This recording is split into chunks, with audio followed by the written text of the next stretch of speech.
जब भी कोई भी रिएक्शन होती है, जस्ट सपोज जैसे कि कोई भी रिएक्टेंट है वो प्रोडक्ट में कन्वर्ट हो रहा है, तो इसके लिए हमने ऑलरेडी पढ़ा था कि के एफ डिफाइन होता है। और वही अगर सिमिलर कोई प्रोडक्ट है वो रिएक्टेंट में कन्वर्ट हो रहा है, तो उसके लिए आप सबने पढ़ा होगा कि के बी डिफाइन होता है। अगर आपने के एफ और के बी ये चीज़ें आपको नहीं पता, तो आपको इसके लिए केमिकल काइनेटिक्स वाला लेक्चर देखना पड़ेगा। आपको यूट्यूब पे किसी भी टीचर को आप देख लेना, आपको समझ आ जाएगा। Chemical kinetics and orders of reaction, ये वाला कंसेप्ट आप एक बार अच्छे से देखना, तब आपको ये टॉपिक समझ आएगा, अदरवाइज आपको ये टॉपिक इतना समझ नहीं आएगा। So let's move on to our topic. और यही अगर हम के एफ और के बी को इक्वेट करें, तो इसके लिए एक होता है हमारे पास के इक्विवेलेंट। के इक्विवेलेंट क्या होता है? के एफ डिवाइडेड बाय के बी। अब ये कहाँ से आया?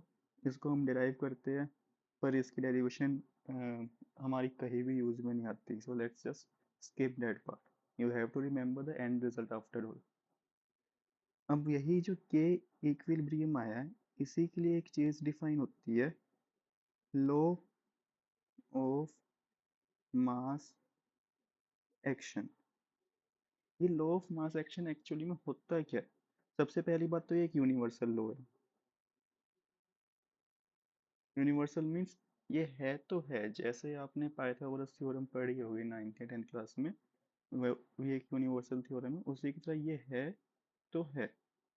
आपको इसके अकॉर्डिंग कर लो, बाकी इसकी भी एक डेरिवेशन होती है जो कि अगेन हमारे कोर्स में नहीं है, बहुत ज़्यादा कॉम्प्लिकेटेड डेरिवेशन आप कह सकते हो।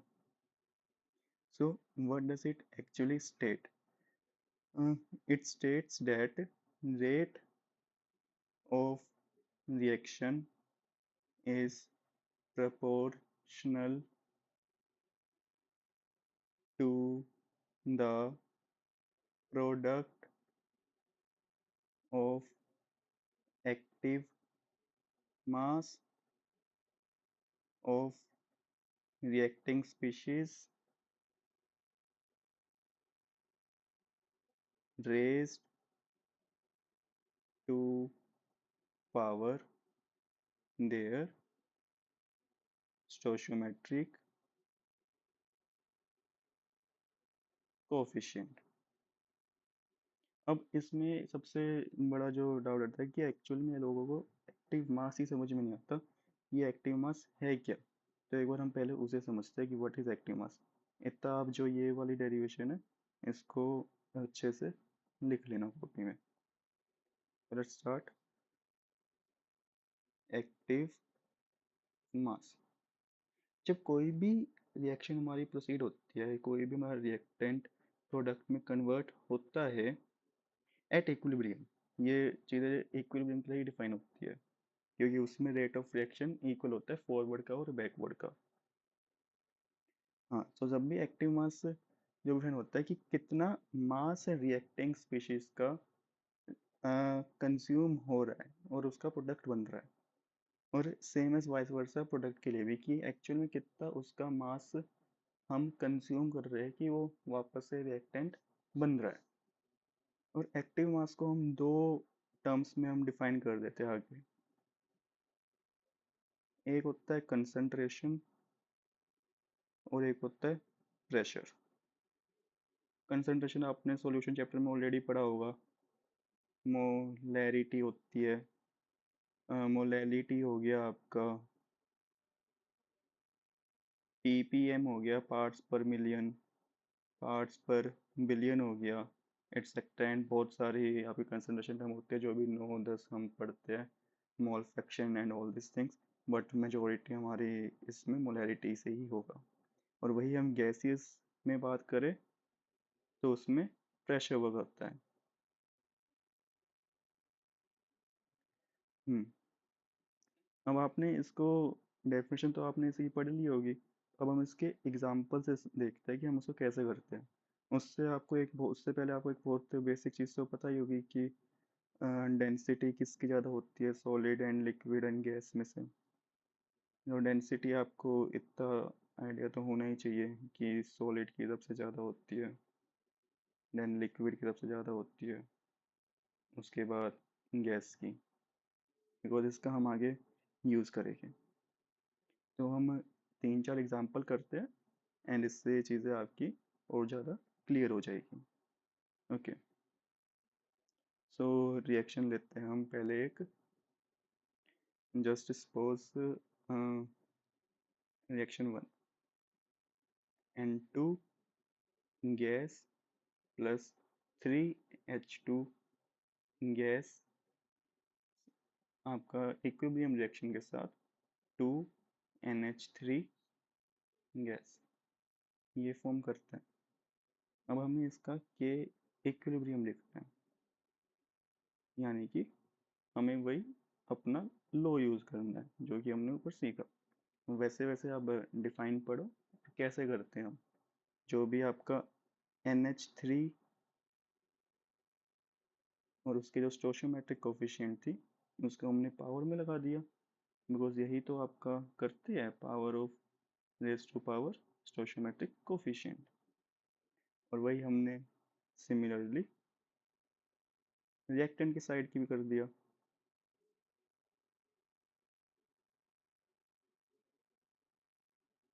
ऊपर आपका हमेशा इसमें प्रोडक्ट रहेगा और नीचे हमेशा रिएक्टेंट रहेगा, सिंपल।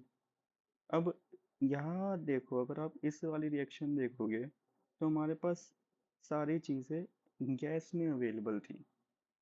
अब अगर वही आपके पास किसी रिएक्शन में चीज़ें सॉलिड गैस या लिक्विड ऐसे में अवेलेबल हो तो आप क्या करोगे। इसका हम एक अच्छा एग्जांपल ले लेते हैं, कैल्शियम कार्बोनेट का आपका CaCO3 सॉलिड से आपका CaO प्लस आपकी CO2 गैस का फॉर्मेशन हो जाता है। अब इसका आपको के इक्विलिब्रियम लिखना है, सो कैसे लिखोगे।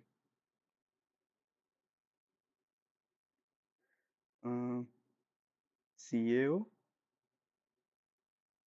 ब्रैकेट CO2, इनकी स्टोशियोमेट्रिक क्या आप सामने देख सकते हैं, कुछ भी नहीं है ऑलरेडी, तो हम इसमें 1 ही लिखेंगे और नीचे CaCO3 1। अब इसमें आप देख रहे होगे कि इसमें हमारी रिएक्शन में हमारे पास सॉलिड भी है और इधर गैस भी है। जब हमारे पास रिएक्शन में दोनों चीज़ें हो जाती है तब आपको जो मैंने आप बताया था पुराना पॉइंट उसको याद में रखना है कि डेंसिटी का ऑर्डर की सॉलिड की सबसे ज़्यादा होती है, देन लिक्विड एंड उसके बाद गैस। और जो मोर डेंसर होगा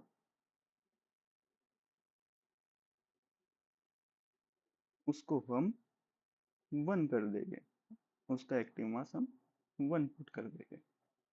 इस टाइप की रिएक्शंस में आपको ऐसे ही लिखना पड़ेगा। तो इधर हम अगर करते हैं तो ये हमारा पूरा कट के 1 हो गया, बिकॉज ये हमारे पास सॉलिड में था। एंड वही CaCO3 का भी आपका सिमिलरली कट के 1 हो जाएगा।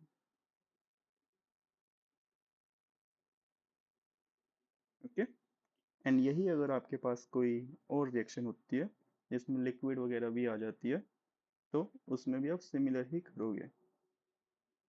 तो इसका आंसर आ गया सिर्फ CO2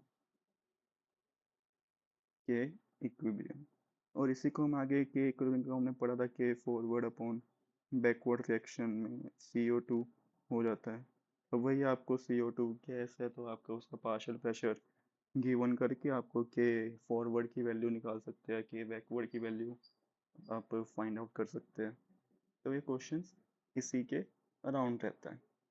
ओके, सो यही था आज के सेशन में। अगर आपको किसी और से रिलेटेड वीडियो चाहिए किसी और टॉपिक से, so please let me know in the comment section. Bye.